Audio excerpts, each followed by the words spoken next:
And he sits up at the table sometimes, doesn't he, with the others? They let him sit up at the table. And he licks up his milk, doesn't he? Lovely milk. I lick up my milk. Lovely, warm, creamy milk. From Morrison's. Because I hate Richard the Hamster Hammond. He's not even a real hamster. If he was a real hamster and someone went, do you know a hamster has survived a 280-mile-an-hour dragster crash and advertised Morrison's, admittedly with a glazed expression, you go, that's a good hamster. But he isn't a hamster. He's not even a hamster. He's nothing. It's worse than a hamster. Because Jeremy Clarkson, your spiritual king, at least he has the guts, doesn't he, to stand there personally expressing his stupid, offensive opinions, right? But Richard the Hamster Hammond doesn't do that, does he? He just stands next to Jeremy Clarkson, giggling.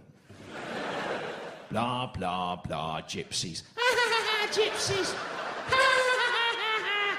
Imagine being a gypsy. Ha, ha, ha, ha. In a caravan. Ha, ha, ha, ha, ha. Not even in a car. Ha, ha, ha. Blah, blah, lesbians. Lesbian.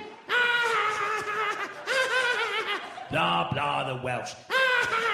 Imagine being Welsh and not being English. He's nothing. He's like a horrible little shit weasel kid at school.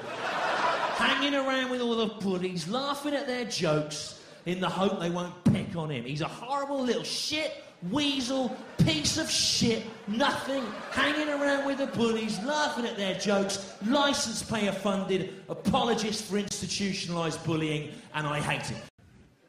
Look at Richard Hammond's face in that clip, and what you see is the face of a cowardly man trapped between two different forms of cowardice.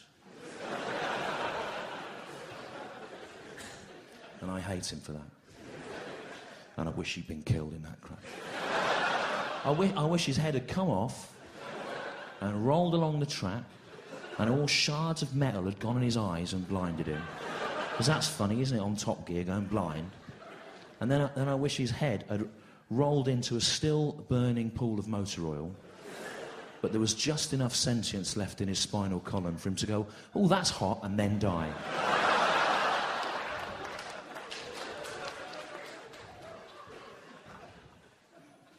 Not really.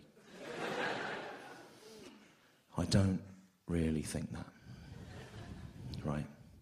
And what I was doing there, as everyone here in this room now understands, just in case there's anyone from the Mail on Sunday watching this, is I was using an exaggerated form of the rhetoric and the implied values of Top Gear to satirise the rhetoric and the implied values of Top Gear. And it is a shame to have to break character and explain that. But hopefully it will save you a long, tedious exchange of emails.